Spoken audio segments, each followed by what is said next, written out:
Hello Advanced Lab, Professor Dustin here. This video is going to be a short introduction to the double slit experiment, part 2, quantum analysis. So essentially, last week we studied, or you observed, the classical double slit experiment, which I'll just review that real quickly. This week we're going to switch to the quantum side, and really this video is going to be like an introduction to the real basics of quantum mechanics and what are some of the key behaviors that we see in quantum mechanics that we don't see in classical mechanics. So this is one of the easiest ways to see what the difference is between sort of classical mechanics world and quantum mechanics world. So that's what I want to go over kind of in this video, along with specifically what we're going to do in the lab.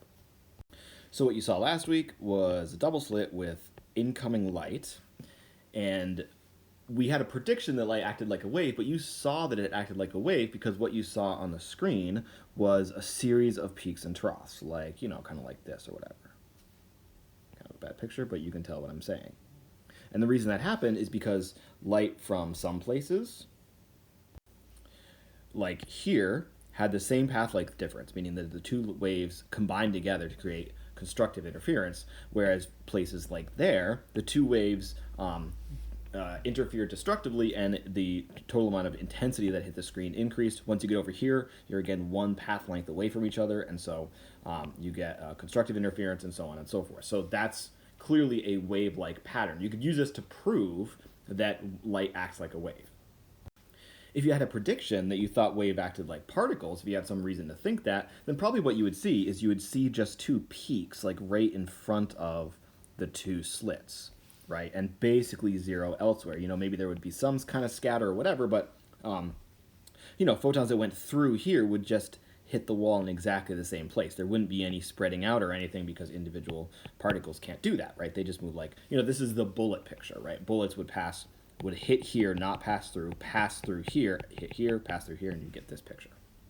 So fine, light acts like a wave. Now the problem is that there were predictions that this is 1850s to 1900. That's really where the light as waves sort of came about. That's mostly from Maxwell, and I talked a little bit about Maxwell. So we often think of the story of waves and particles in quantum mechanics being linked to this guy named de Broglie. That's not how you pronounce his name. He's like a French dude. So in 1924, de Broglie wrote down, basically in his thesis, it's kind of a hypothesis, but sort of constructed from a series of ideas, that anything that has a momentum p here, also has a wavelength.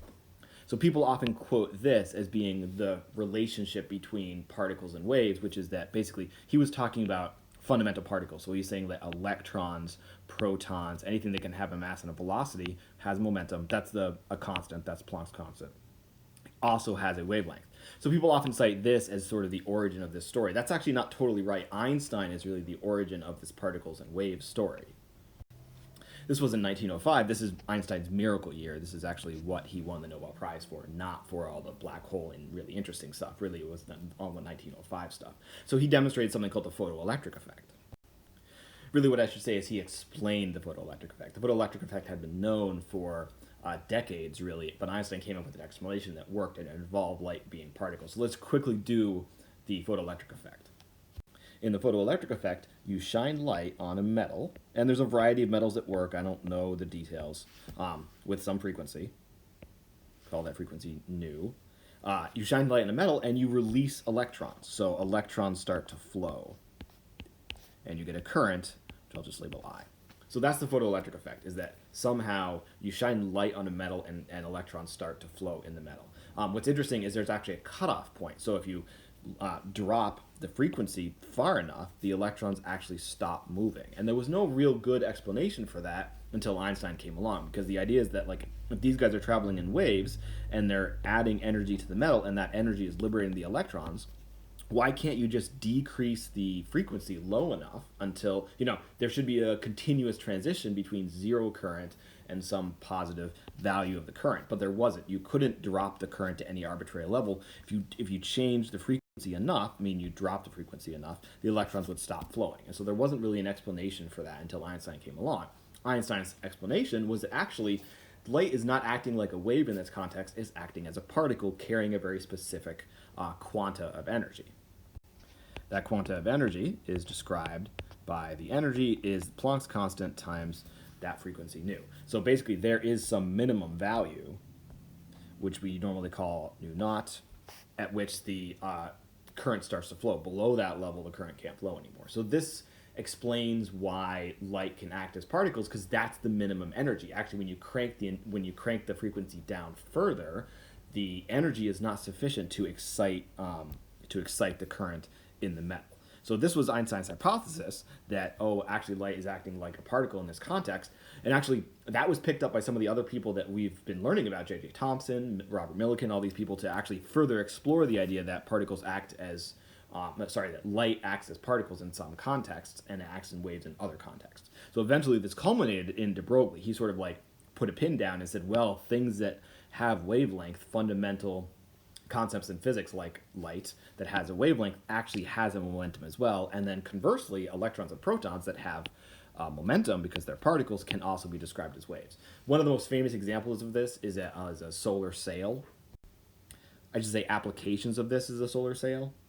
So that's when you have some spacecraft that like wants to travel away from the sun, and you put this giant reflective surface here and you attach it to the spacecraft. So this is like, sometimes it's kilometers in diameter, right? But what happens is the actual light from the sun impacts on the surface, transfers momentum to it, which it can transfer momentum to it because light actually has momentum via de Broglie, and then it propels the thing forwards. And so this is actually a great way to accelerate something if you can just start it like in the middle of space, because you can collect a whole lot of sunlight and grab a whole lot of momentum. So that's just a specific little fun application of this. But basically it all tracks back to Einstein's hypothesis about the photoelectric effect. This is actually what he won the Nobel Prize for, right, is the explanation of the photoelectric effect. So what we'd like to try to do is try to experience this in the lab. We want to drop the energy of what is impacting on our slits to try to convince the light essentially to go through just one particle at a time. Because if we can convince the light to only go through one particle at a time, then we can ask, well, is this the pattern we're going to get? That is light acting like bullets. And actually, I would say that's what the hypothesis should be. We should say, at very low energies, what Einstein said about the photoelectric effect should be happening here. The light should be going through at individual particles, and we should get this pattern because they can't interfere with each other, right? There's no way to create that wiggly interference pattern because there's no waves. Light is acting like a particle. So our hypothesis should be, let's see if we get this pattern if we drop the energy enough. So we need to talk a little bit about how we're going to drop the energy and how we're going to measure individual photons, because it's a measurement problem. These photons have a tiny amount of energy, and so we need like a specific device to actually measure them. So there's two experimental challenges. First, decrease the flux coming from the light, and then measure that tiny flux. Decreasing the flux is actually not hard at all. Change the laser to a light bulb. Because light bulbs, lasers need a certain energy to excite, and they will basically be only a certain brightness or greater. And we can talk about that. It's light amplification by simulated emission. That's what laser stands for, right? But bulbs, you can crank, because the bulbs are based on the fact that you're heating a filament, right? You can crank the current way, way, way, way down, and then in principle, as long as you're, still creating some kind of tiny current through the filament, the energy will come out as a very, very small number. So you should be able to, and you can just see it with your eyes, right? You decrease the energy of the bulb gets dimmer. So in principle, we can turn the bulb far enough down to actually get single photons coming out. So how are we going to measure that tiny flux? We need to get rid of what we use, which is a photodiode, and we need to use what's called a photomultiplier tube. So that's called a PMT, a photomultiplier tube. And it does exactly what it sounds like. It multiplies photons. So let me just give you a picture of how this works. Because in fact, you're going to have to decide on like the multiplication factor and stuff to convince the detector to actually see these little individual photons. And actually, the very first thing is we're going to utilize something very similar to the photoelectric effect. So this is an incoming photon right here. The first thing it's going to do when it enters this photomultiplier tube, which is a little tiny device, which I'll show you in the lab, it's going to hit a metal plate. So when it hits the metal plate, the photon is going to liberate basically a single electron. So you do need to have enough energy here to liberate an electron. That's what the photoelectric effect says, but we are going to be, using enough energy to at least do that. So we do have to be careful about that, right? But we're going to liberate basically a single electron out of that plate, right? So like boink. And it's going to have a small amount of velocity, maybe in some random direction. Let's make sure that it's got a little bit more velocity. So let's put a potential across this. Electric field. Remember, the electric field goes in the direction of the positive charges, so negative charges is the opposite direction. So this electric field will create the electrons to go that way. Cool. But now what we're going to do is we're going to have that electron create more electrons by using more plates. So as the electron travels, first it strikes this plate, and then it excites, let's say 3 electrons. Because now it's got some extra energy, right? It's got like a little bit of delta K as it traveled across between the two plates, right? So now we create 3 electrons. Those are in the electric field, so they are now going to move this way. And if we have a constant multiplier, say a triple multiplier, say times 3, then those electrons are going to create 9, and you get the point. You have a whole bunch here, those accelerate, and you have a whole bunch here, and eventually you're just going to see a measurable signal, which is going to be electronic. You're going to check it with the oscilloscope, so you'll see a current or a voltage or something when one electron excites enough electrons to get the amplification that you need to actually see the signal. So that's the amplification, and in principle, that's how we're going to decrease the flux to make this happen. But of course, we have to be a little bit careful because we have to make sure that we're not like accidentally getting more than one photon in. Like, how do we know that we're at a low enough level that we don't have like a second photon coming in and exciting, maybe getting 2 electrons and then being multiplied, right? So we need to make sure that we actually have some idea that we're only getting single photons into the PMT. So the first thing we're going to do there is we're going to try to figure out how long it takes a photon to travel across the optical bench, across that tube, right? Because we know the speed of light, right? So we know how long it takes a photon to travel. If we can do detections at a higher rate than that travel time, at a lower rate but less frequently, then we should be able to convince ourselves that only one photon is hitting our detector, right? So if the travel time is very, very short and we detect photons at a longer period, then we're pretty much convincing that every photon we're detecting. So let me try to do that math just to show you. The distance of the down the optical bench is about 1 meter. I mean, it's like within a few centimeters of a meter. So basically the time it takes for a single photon to travel is the distance divided by the velocity, where the velocity here is going to be the velocity c. If you plug in those numbers rather easily, you get a third times 10 to the minus 8 seconds. And if you figure that out, that's 3 nanoseconds. So it takes 3 nanoseconds for a photon to travel from one end of the optical bench to the other end. So we'll talk a little bit about what the detector is going to tell us, but it's basically going to tell us a count rate. It's going to tell us the number of arrivals per second, so the number of photons, we hope, that are arriving at the detector, because it's got a very finely tuned detection mechanism, so it's going to tell us how many clicks there are in every second. So let's just say that we have a count rate of like 1,000 per second. Now, of course, that's an incredibly high count rate. We're going to get pretty small count rates, but let's assume that the detector says, oh, I'm getting 1,000 photons per second. So that means how often do those arrive is an arrival time of about 1 millisecond. So that means that every 1 millisecond, a photon is going to be arriving at the detector. So that's just the inverse of 1,000, right? It's 1 millisecond. But then, what is really happening if the photons are in the optical bench for 3 nanoseconds, but the arrival time is every 1 millisecond? Just think about what that is like. Think of a plot of time, right? And I'm going to use milliseconds for my time plot here. And so on and so forth, right? Well, if I put in the detections, so every 1 second, every 1 millisecond, there's a count. That's what 1,000 per second means. Bam, bam, bam, bam, bam. But that means how long is the thing in the chamber? The thing is in the chamber for 3 nanoseconds, right? So the plot here would kind of be like boink, the photons in the chamber, the photons in the chamber, the photons in the chamber. The count rate is so slow relative to how quickly the photons are passing by that actually the chamber is empty the vast majority of the time. Right, a millisecond is 10 to the third, a nanosecond is 10 to the ninth, so a million times. There's a million times of time in here as compared to in there. So basically there's no way, if we could set this particular thing up, right, we think this number is correct, at a rate of 1,000 per second, it means that basically the chamber is empty the majority of the time. When we get counts, we are quite sure that they are not overlapping. Because if they were coming very quickly, they would be overlapping, and then we would be not convinced that we're picking up individual photons. But the chamber is going to be empty the entire time, except for 1/1,000,000th of it when we get a photon. So that's the basic argument for why we're actually going to have the energy so low that we're going to count one photon at a time. Basically, it's saying that we can trust our counting device to be 1 photon at a time as long as we're around 1,000 per second or even less, right?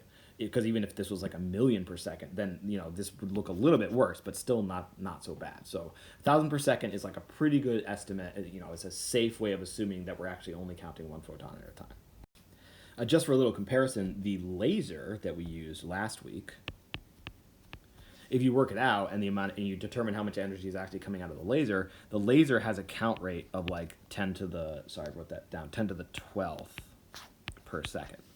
So those are tera counts per second, whereas if we can get the photomultiplier down to 1,000 counts per second, those are kilo counts per second, then we'll be well outside the laser. So this is the demonstration that the laser basically can't do this experiment because the counts would actually be overlapping each other, right? The photons would be arriving all at the same time. And so we wouldn't be able to do it. That's why we have to switch to the bulb, is to get this kind of thing set up. Okay, but convincing our counter that what the current that's coming from the photomultiplier tube is actually due to some kind of photon is actually going to be a little bit tricky. So let me get a little diagram of the experimental apparatus here. So there's our PMT with the photons coming in. This is going to be connected to a counter.